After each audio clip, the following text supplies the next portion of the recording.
government. Nobody wants you out of power through unconstitutional means.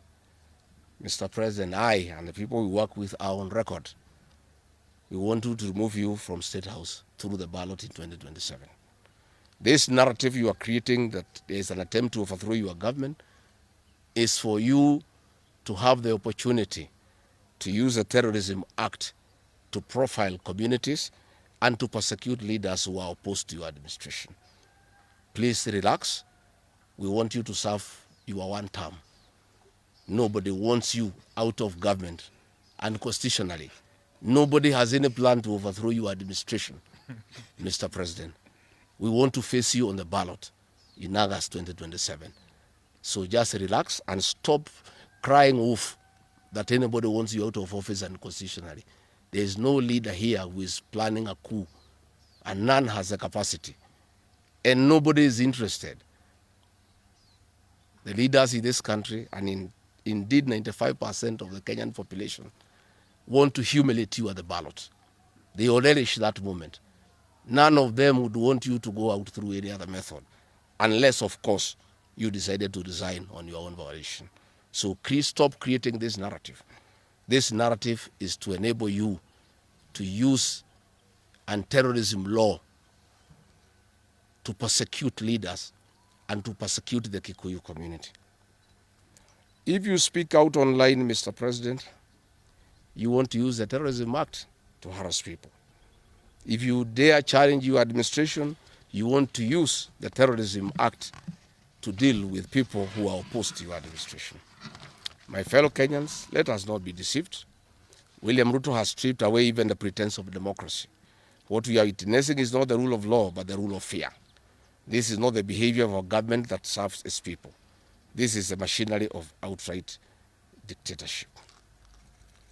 Finally, I want to announce to the people of Kenya that tonight I will be traveling to the United States of America to talk to the Kenyans in diaspora and the international community about the state of the nation. I would have wanted to stay in the country at this very difficult time when our people are under siege, but I have engagements that I'm not able to postpone.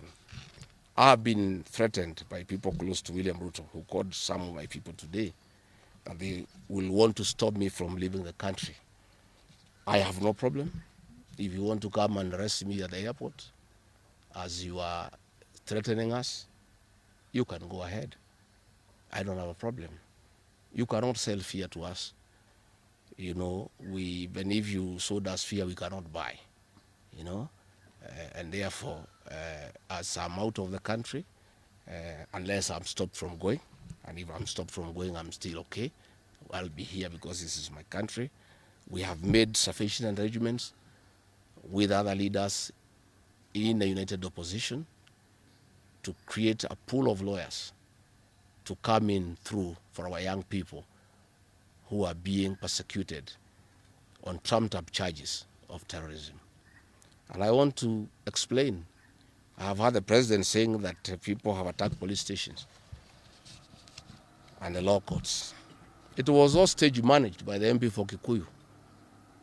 How do you explain that people can walk into a police station and they are not armed and take over the police station from armed police officers? How do you go to the courts that are guarded by armed police officers and touch them? All these attacks of vital installations were stage managed by William Ruto through Kimani Ichung'wa to create the opportunity to prefer charges against people using the Anti-Terrorism Act. That is the reality. So nobody has attacked any police station. They were all stage managed by government. And what is happening is history is repeating itself. This is exactly what Moi did in the 80s against the Kikuyu community.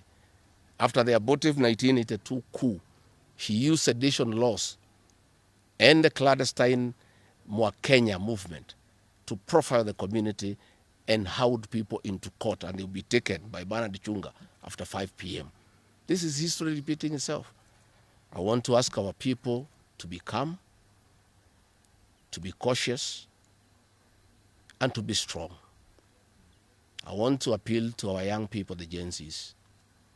Looking at the scenario of what is happening and what William Ruto has planned, I want to ask my children, my sons and daughters, to consider applying the next onslaught against the President William Ruto by getting IDs and registering as voters so that they can deal with William Ruto on the ballot.